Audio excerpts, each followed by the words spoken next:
Hi, I'm going to walk you through how to use the Estuary Data Viewer. The goal of this viewer is to make estuary-related data easier to find and be organized in a way relevant to planners. It will allow you to view, evaluate, and interact with digital data while utilizing the large data catalog of the Oregon's Coastal Atlas to facilitate your planning efforts. So let's go ahead and open the tool by going to your viewer and just entering Oregon Coastal Atlas. And if you click search, it'll take you to a place where you can access the Oregon Coastal Atlas. Once you get to this page, you're going to want to click on Tools and then click on Planners. And you're going to be able to find the Estuary Data Viewer. So we're going to click on Read More right down here. And that's going to give you some information about the tool itself. It's going to give you also some resources, the link to this video, a place where you can download a PDF user guide or frequently asked questions. It'll also give you a place to register for an RSS feed, which is basically an email list that allows you to receive information when new data layers are added to the viewer.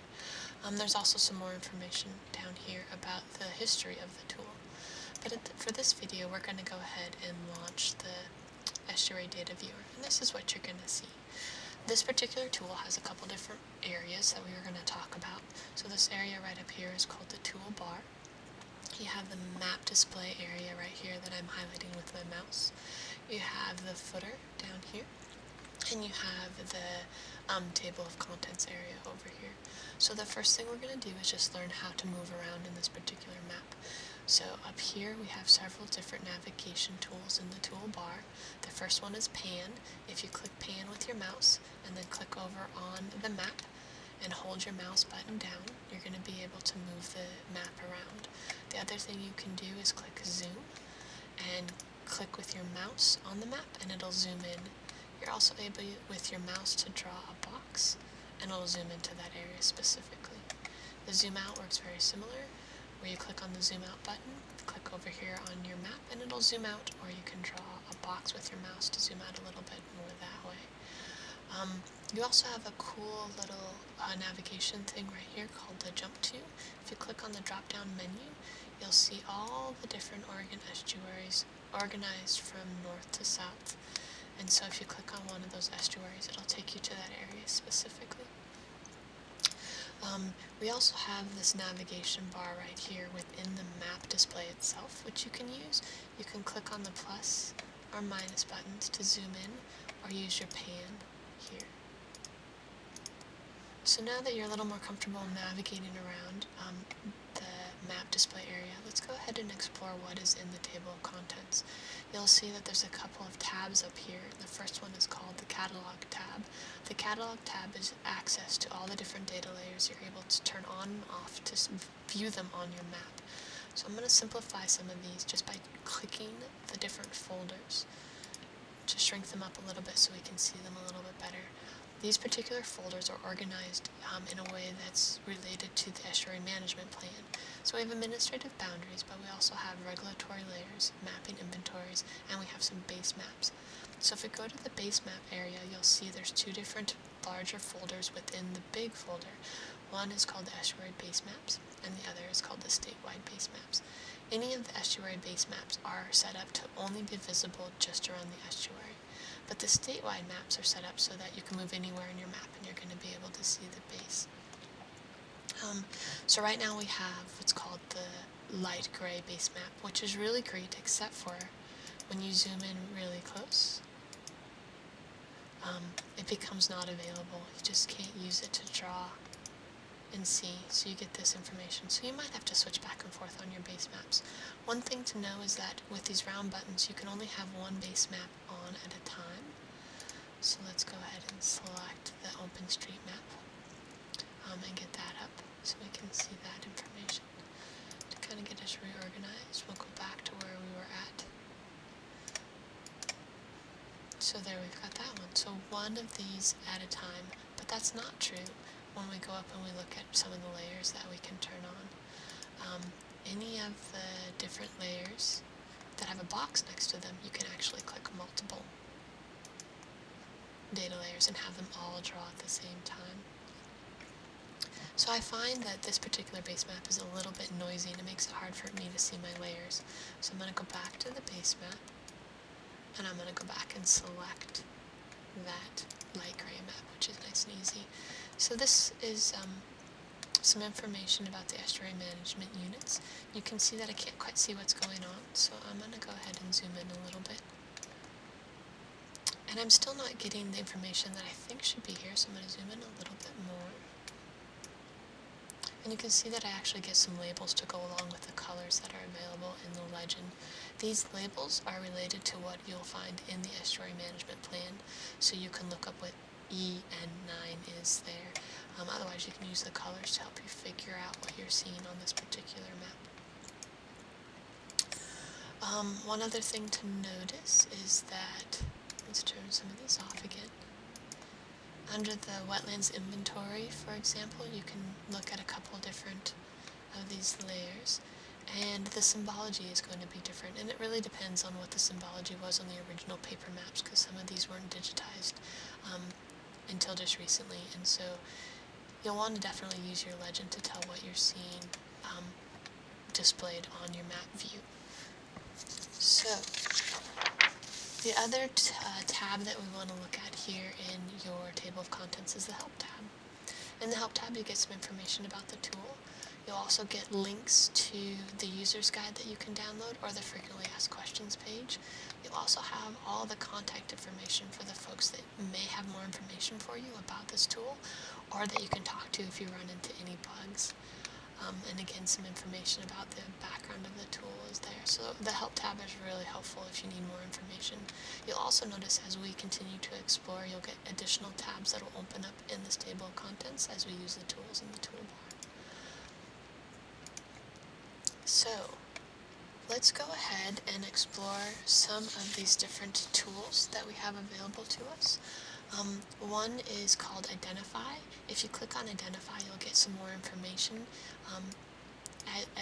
for specific features on the map.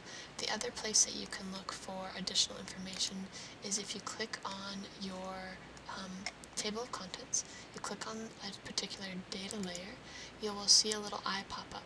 If this little eye is available, you click there and you'll get a summary of the data layer. You'll also get a place where you can download that information or get the metadata for it. Or if there's any other additional information that might be helpful for you in reading that particular data layer, that link will be here, and if you click on that for this particular one for NWI, you'll get all the classification information so that everything should be nice and easy to find. So you can use that eye on this particular format, or if you want to use the Identify tool, let's explore another layer here. Let's go in and look at estuary levees. So if we wanted to find out more information about this particular levee right there, we can get it a little bit closer and we can click on the Identify tool. You'll see that another tab is just opened up and it'll give you a choice on whether to draw a point or draw a box. We're going to go ahead and use a box because it's a little bit easier. We want to find out more information about this particular levee. So this levee gives us a little bit more information right in here about what was going on with this levee. If additional information isn't available, all you'll get is the ground coordinates. When you want to get rid of that, you can just click turning that off, and that'll clear everything out. We'll back up a little bit so we can see again.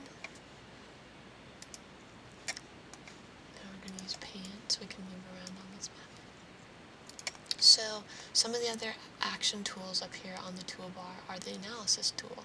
So in the analysis tool, you can use this drop down to find out more information about what you're seeing here. So let's go ahead and turn on our tax lot layer for Lincoln County. And we'll get some information there. And let's say somebody comes in and has a project in this tax lot right in this area right here. And we need to find out how long one of the sides of that particular tax lot are. So we can use the measurement tool here. So I clicked on the drop down, and now I'm going to click on the measurement tool. It opens up a measurement tab over here in my table of contents. I can select what units I want to make my measurements in. And then when I am ready, I can go down and I can click on the map once with my mouse on each of the end of the line that I would like, and I double clicked in that line and it'll tell me how long it is. Now I wasn't very accurate because I wasn't very close, so I might want to get in a little bit closer if I was going to actually work with this particular tool. Other thing we might want to try is to actually measure the entire tag slot. So I clicked on that tag slot, I clicked on that tool measurement area. You can see that a measurement area tab is opened up, allowing me to set my units. I'm going to go to the map and I'm going to click on one corner. I'm going to go down and click on the next corner, click on another corner, and on my last corner I double click. That's going to give me my total acreage right here. If I go back to my measurement tool, one really amazing thing we have with this particular tool is the select features, which we can use to create a buffer. So if we want to clear this out so we don't see that, we just use the clear, and we just clear that out. Oh, I must have clicked a measurement again. So, yep. So we're going to select features. So I'm going to click on the select feature, and we can see a select features tab opens up. Again, I'm going to be able to select what tool I want to use to be able to select my tag slot. So here I'm going to use the draw point, and I'm going to go over to the map, and I'm just going to click on the tag slot of interest, and then select go.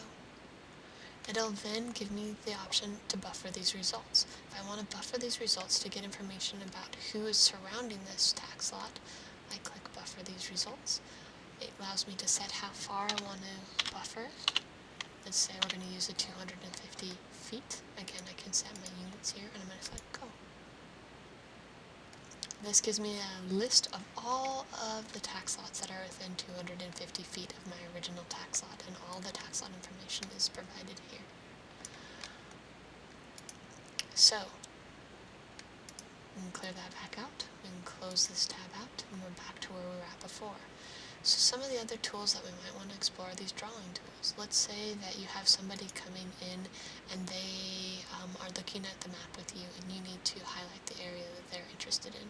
So we can actually click this add a polygon, and we can add some features to the map just like the measurement tools. And that will be shown when we actually print this map here in a few minutes. So let's say that we also want to add a point because we're interested in this one over here. So now we have these particular marks. Let's say we want to edit the feature that we've just put on, and we want to edit this one. You'll see that these little blue boxes show up, and we can actually change the shape of the feature that we've drawn. The other thing that we can do is we can actually add some information. So if we click on the edit attributes, and then we click on the drawing that we want to add some information, we can say my test area, and we can change the color if we don't like that color of blue. We want it to be purple on the outside, and we want it to be, I don't know, orange or red inside. We can choose where we want the label to show always, or just when we print. And we save changes. So now we have some information in this area here that we were able to alter. Let's say that we want to get rid of a particular feature. We click on the click feature. We don't need this button anymore. We just click that off. Or we can get rid of everything if we choose to. So I'm just going to put on another drawing real quick so we have that information. So you'll be able to see it when we go to our print. We're going to edit our attributes. We're going to change those colors again.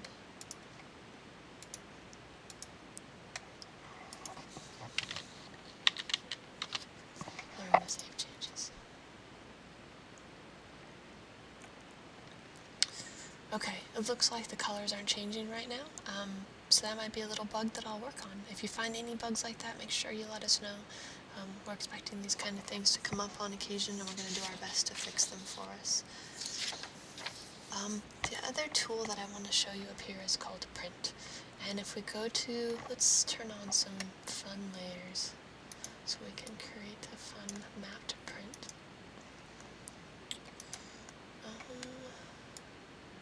Let's turn on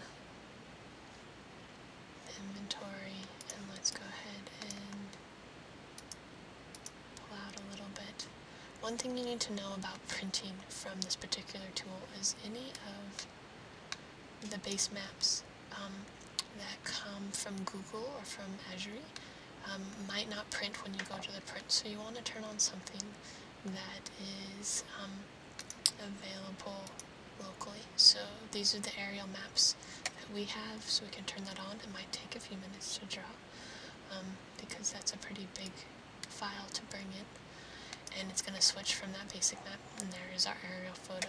So let's say we want to go ahead and print that. So we're going to say print, we're going to click here, you'll see that a print tab is opened up. It'll give us a chance to set up our label. We can choose how we want to print it, we can choose our quality, we can choose at what scale we want to print, and we can say go. This takes a few minutes as it's loading and figuring it out, and what it's going to do is provide a PDF for us to be able to print or share or email with the information that we have on it. So we'll have our additional polygon that we drew, we'll have the layers that we've turned on and activated, and we'll have the label that we added to it. So while that is coming up, because like I said, it takes a little bit, another really cool thing that we have with this tool is this thing called bookmark. So let's say you have this all set up, and this is the area that you would like to come to every time you use this particular tool. You can click on bookmark, and it's going to give you a URL that you can copy, and you can put it in your browser, and you can email that link out, or you can use it here to set up and add to your favorites bar. And then every time you click on the tool using your favorites bar, it's going to take you directly to the site where you were already at, and it's always going to be the same, which is what you had set up before, which is really great. So let's go back to our original one and look at the print. We're having a lot of trouble loading the print. For some reason, this particular map is not coming up, and it might be because that base layer that we had selected was a pretty big base layer. So let's go ahead and pick something maybe a little bit simpler, like this basic white, just for the demo. And we're going to hit print. We got test map already set up, and we're going to say go, and we're going to say loading. And let's see if that brings up a map that we can print. And so while it's thinking about it, I just wanted to let you know, if you have any questions or concerns, please let us know. We'd be happy to help. And there it is. There's our downloaded PDF. So if you click on the download PDF, you'll actually get a map. And again, this takes a little while to draw sometimes. There's test map, where it came from, and a disclaimer. And it did print in that yellow color that we set up, so there's your test area. So this is a really great way to save maps, share them, send them out to your clients or customers. So this can be really helpful. So you just can close that. So I think in general that is most of the tools on the Estuary Data Viewer. And if you have any questions, like I was saying, please feel free to contact us. Again, that contact information is here on the Help tab in the table of contents. You can scroll down and find out who you would like to address your questions to. And we're hoping that you have a good time and some fun exploring Oregon's estuaries. Thank you so much.